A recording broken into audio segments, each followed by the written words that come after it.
Yes बेटा, तो let us start. आज का टॉपिक जैसे मैंने तुम्हें कहा है, जैसे अपनी ऑलरेडी बात हुई है that we are going to use, क्या यूज करेंगे सर हम बेटा आज अपने कब ये इक्वेशंस ऑफ मोशन, कब ये इक्वेशंस ऑफ मोशन तो यूज कर पाए उसी की गाइडलाइन देने वाले हैं, राइट। और बस तू यहां बना रहे यार, that is the only condition. और देख फट से तुझे ये कैसे समझाता हूं। तो लेट अस बिगिन बेटा। फर्स्ट ऑफ ऑल तेरे को ये इक्वेशंस ऑफ मोशन जो तेरे को ट्रबल करते हैं वो इसलिए बेटा करते हैं क्योंकि तूने कंडीशन नहीं समझी यार लाले, तूने कंडीशन ही नहीं समझी। अब जब तू कंडीशन नहीं समझेगा तेरे को कैसे पता चलेगा कि कब क्या कैसे क्यों यूज करे। देख सबसे पहले एक्सेलरेशन को समझ। अब तूने ये सब पढ़ लिया यार, एनसीईआरटी में दिया है यार कि a is equal to v minus u by t, जहां बेटा v अपना होता है फाइनल वेलोसिटी, u अपना होता है भैया इनिशियल वेलोसिटी और भाई t अपना होता है यहाँ पे टाइम टेकन।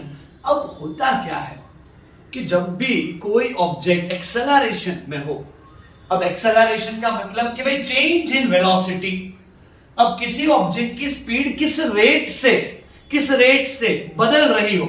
एक एग्जांपल, जैसे तुझे ये पता है कि स्मॉल जी होता है 9.8 मीटर पर सेकेंड का स्क्वायर। अब इसका मतलब समझ, इसका मतलब अब ये स्मॉल जी है उसको अपन क्या बोलते हैं, इसको बेटा बोला जाता है एक्सेलरेशन ड्यू टू ग्रेविटी। अब यहां पे ये जो लिखा है 9.8 मीटर पर सेकेंड स्क्वायर, एक्सेलरेशन इतना होता है कोई भी ऑब्जेक्ट जब फ्रीली ऐसे नीचे गिरे। तो यार इसका मतलब ये है कि हर सेकेंड इस ऑब्जेक्ट की स्पीड 9.8 मीटर पर सेकेंड जितनी बढ़ेगी। बात समझा? जैसे कि कोई भी दो चीजों को बेटा अब एक मास ज्यादा एक मास कम, फिर भी अब यहां पे तो जब नीचे गिराएगा दोनों ही सेम टाइम पे नीचे पहुंचती है। सर ऐसा क्यों होता है? इसका रीजन ये है कि सबका बेटा एक्सेलरेशन सेम होता है, ग्रेविटी सबको एक ही रेट से पुल करती है। और एक्सेलरेशन का मतलब जो तूने तेरा स्कूल टीचर शायद ना बताए वो ये है कि यार हर सेकेंड कितनी वेलोसिटी बढ़ रही है या कितनी कम हो रही है, वही होता है एक्सेलरेशन। सर पर हम तो इक्वेशन ऑफ मोशन के लिए मिल रहे हैं। अरे वो भी तो बता ही रहा हूं यार। अब देयर इज अ कंडीशन, वो कंडीशन को बोलते हैं यूनिफॉर्म एक्सेलरेटेड मोशन। तुम बच्चों को यार रट लिए, तीनों फॉर्मूला रट लिए, v u a t v square u square सब रट लिया, बट यूज नहीं पता कि यार इसका काम कहां है। उसी के लिए बेटा अपना ये क्लास हो रहा है, ध्यान से देख यार। एक कंडीशन है उसको बोलते हैं यूनिफॉर्म एक्सेलरेटेड मोशन। मतलब कि कोई ऑब्जेक्ट जो है जैसे मान ले ये पॉइंट A, ये पॉइंट B, ये पॉइंट C, ये पॉइंट D, कोई भी एक ऑब्जेक्ट जो है अगर उसका एक्सेलरेशन कांस्टेंट हो, एग्जांपल लेता हूं, जैसे A पॉइंट पे ऑब्जेक्ट की वेलोसिटी थी 0 मीटर पर सेकेंड, B पॉइंट पे मान ले 5 मीटर पर सेकेंड, इधर मान ले 10 मीटर पर सेकेंड, इधर मान ले 15 मीटर पर सेकेंड। और ईच में हर एक में ईच में बेटा 2-2 सेकेंड का टाइम लग रहा है। देख ध्यान से, अब इसमें होगा क्या, what is going to happen, the thing is, अब इधर ये फॉर्मूला लगा तू यार। अब मान ले A से B के बीच में एक्सेलरेशन ढूंढना है तो फॉर्मूला लगाएगा। तूने लिखा A इज इक्वल टू, अब इधर आया 5 माइनस 0/2, आंसर बना 2.5 मीटर पर सेकेंड का स्क्वायर। ऐसा सेम तुझे पूछा कि यार B से C बता, देख आंसर सेम ही बन रहा है, 10 माइनस 5/2। अब यहां पे भी आया 2.5 मीटर पर सेकेंड, सेम इधर भी आएगा। अब जब ऐसी कंडीशन हो कि स्पीड एक ही तरीके से बढ़े या एक ही तरीके से कम हो, कम कैसे, अब इसी को यहां से यहां देख, गाड़ी जा रही थी, किसी ने ब्रेक अप्लाई किया और यहां पहले 15 था, 15 से 10 हुआ, 10 से 5 हुआ, 5 से 0 हुआ। कहने का मतलब क्या है कि जब ऐसे एक्सेलरेशन की वैल्यू सेम रहे तो इधर देख, अगर तो इसी चीज का एक बेटा ऐसा ग्राफ बनाएगा तो स्ट्रेट लाइन आएगा, तेरा वीटी ग्राफ। तो मतलब क्या है, मतलब ये है कि इधर इस पॉइंट पे इसका जो एक्सेलरेशन है वो कांस्टेंट है, एक्सेलरेशन बदल ही नहीं रहा। बेटा जब एक्सेलरेशन ना बदले, जब एक्सेलरेशन की वैल्यू एक ही रहे, बदले ना, जैसे अभी वो स्मॉल जी बोला कि वो 9.8 रहता है, अब जब ऑब्जेक्ट नीचे आया तो 9.8, ऊपर जा रहा है तो -9.8। जब एक्सेलरेशन की वैल्यू बदले ना, तब बेटा अपन यूज कर सकते हैं इक्वेशंस ऑफ मोशन। फर्स्ट तो ये दिमाग में डाल, ये तभी यूज होता है कि जब अपना एक्सेलरेशन कांस्टेंट हो। अब सर मेरे को कैसे पता, हाउ विल आई नो कि यहां पे भाई एक्सेलरेशन सर जी कांस्टेंट है नहीं है, मैं कैसे जानूंगा? वो मैं तुझे बताता हूं। देख, अगर तुझे जानना है एक्सेलरेशन कांस्टेंट है या नहीं है बेटा, वो हर बार क्वेश्चन में दिया है। The main problem that you are facing is कि यार तू सिर्फ रीड कर रहा है क्वेश्चन को और डर जा रहा है, हड़बड़ा जा रहा है। बेटा जब भी क्वेश्चन पढ़ तो क्वेश्चन को पढ़ और उसमें ढूंढ कि क्या ऐसा कुछ कहा है कि एक्सेलरेशन की वैल्यू फिक्स रह रही है। देख, अगर तू सच में पढ़ने में सीरियस है ना, तो अभी के अभी तेरी जो भी बुक है, चाहे तू पियर्सन से पढ़ता है चाहे एनसीईआरटी से पढ़ता है, अपनी बुक निकाल और बुक में हर एक क्वेश्चन को ध्यान से देख। जिसमें भी ये इक्वेशंस ऑफ मोशन यूज हुए हैं वो सब में बेटा एक्सेलरेशन जो है वो कांस्टेंट रहता है। तो फर्स्ट थिंग ये हो गई कि ये उसी समय यूज होता है। अब जैसे वो एवरेज स्पीड, एवरेज वेलोसिटी, ऐसे भी क्वेश्चन है तो उसमें ये यूज करने की जरूरत नहीं है। लाले, बात समझा? Is this clear? Is this clear? एक बार तुझे कंडीशन पता हो तो फिर बेटा तू सॉल्व कर सकता है। बट मेन प्रॉब्लम अपना अभी ये है कि अपने को कंडीशन ही नहीं पता, तो फिर सॉल्व कैसे करेंगे? सो व्हेन एन ऑब्जेक्ट, जब भी कोई object uniform accelerated motion perform करता है तो उस समय हम उसकी वेलोसिटीज, एक्सेलरेशन, उनके बीच एक रिलेशन बनाते हैं। अब कौन से इक्वेशन है देख, मैं प्रूफ में टाइम वेस्ट नहीं कर रहा, उसके लिए मैंने एक वीडियो बनाया है बेटा, काइनेमेटिक्स इन वन शॉट, उसमें सब है, वो देख ले। मैं इसका यूज बता रहा हूं। पहला v is equals to u plus 80, दूसरा v square minus u square is equals to 2s, तीसरा s is equals to ut plus half 80 square, चौथा Sn is equals to u plus a by 2 into 2n minus 1। इतने हैं equation. अब ये चारों को तो तुम यूज कर सकता है। अब सर मुझे ये भी नहीं पता कि कौन सा कब लगाऊं।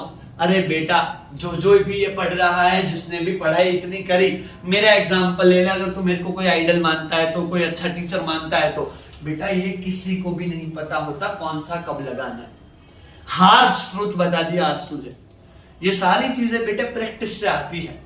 एक example, and one thing which you are missing is बेटा हिट एंड ट्राई।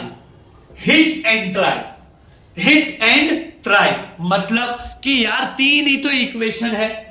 अब ऐसे चौथा भी है, पर इसका तो क्या है कि तुझे क्वेश्चन देख के समझ आ जाएगा कि ये कब लगाना है। बाकी 3 ही तो इक्वेशन है। अब उन 3 इक्वेशन को बेटा देख ऐसे होता है, जैसे एग्जांपल बहुत ही फेमस क्वेश्चन है कि भाई an object okay dropped okay from, तो कि भाई बोला हाइट इज इक्वल टू, तो कि भाई 49 मीटर्स। समझ, एक ऑब्जेक्ट है जिसको ड्रॉप किया कहां से, तो कि भाई हाइट इज इक्वल टू 49, चलो थोड़ा इजी ले लेते हैं 50 मीटर।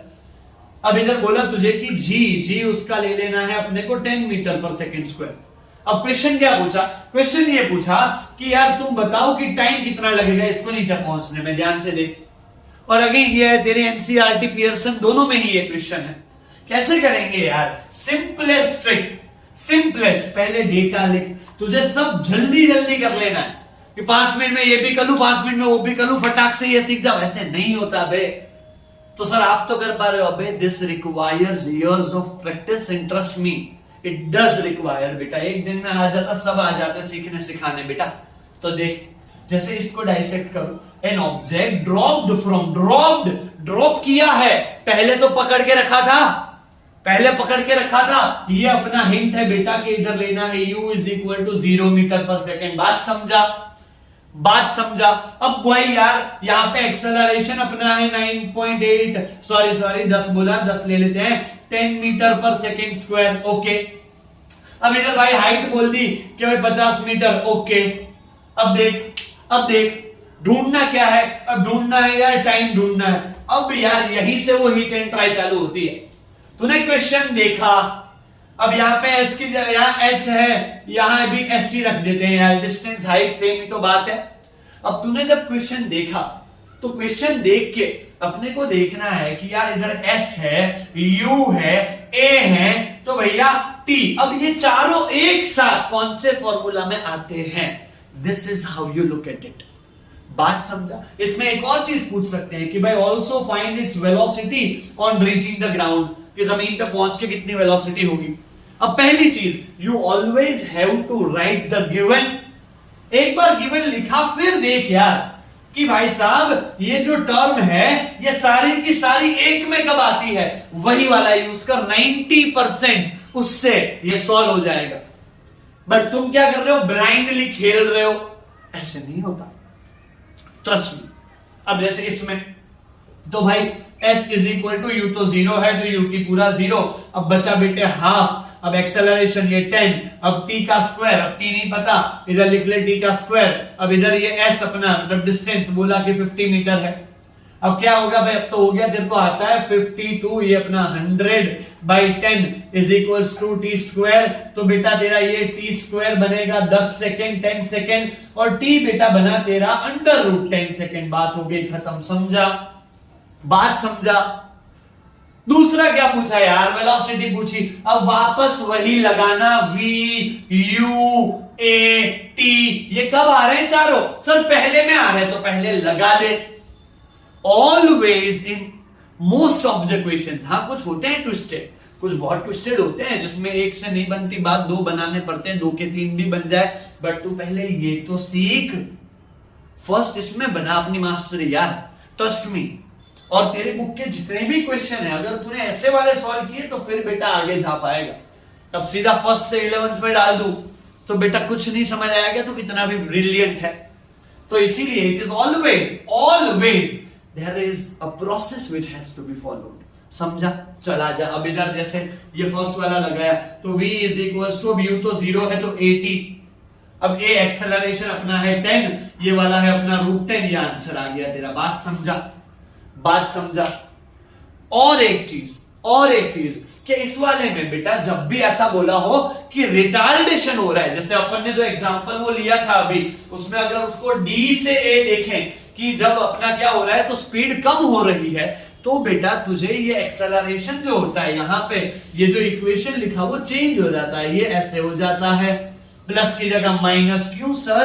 क्योंकि बेटा रिटार्डेशन जब होगा तब एक्सेलरेशन की वैल्यू रहेगी तो कांस्टेंट, बट आएगी नेगेटिव में, राइट? और सच में अगर तू सीरियस प्रिपरेशन के लिए क्यूरियस है, इस फॉर्मूला को देख ले, लगा and start doing it, right? मेरा नाम है शिवम सर। बेटा मैं सब बच्चों के लिए यहीं अवेलेबल हूं and I am ready to help if you are ready to work, right? अपन इसको जेई, नीट और मेंस लेवल का भी कर सकते हैं if you show some dedication और ये वाला पढ़ ले, राइट? अगर तेरे को ये समझ आए ट्रिक, ये बहुत सिंपल सा छोटू सा वीडियो बनाया है मैंने जानबूझ के, पर अगर वो तुझे इतना समझ आया कमेंट में एक बार मुझे बता दे ताकि I will have an idea and फिर देख लाइन लगाते हैं, right? Under 3 to 4 classes we will be solving JEE advance के क्वेश्चंस इसी वाले टॉपिक के। We can do that only if you do this. बात समझा? क्लियर है? ऐसे सेम टॉपिक रिलेटेड वीडियोस के लिए प्लीज डू सब्सक्राइब। और अगर इतना तुझे समझ आया है और तुझे पूरा मोशन पढ़ना है, पूरा काइनेमेटिक्स पढ़ना है, चैनल पे जा बेटा और वहां पे काइनेमेटिक्स इन 1 शॉट 1 घंटे का वीडियो डाला है मैंने पूरा, उसमें जान डाल दी है तेरे को सिखाने में 0 से इनफाइनाइट तक। तो एक बार जा, देख, सीख and let me know, right? चलो बेटा, do well.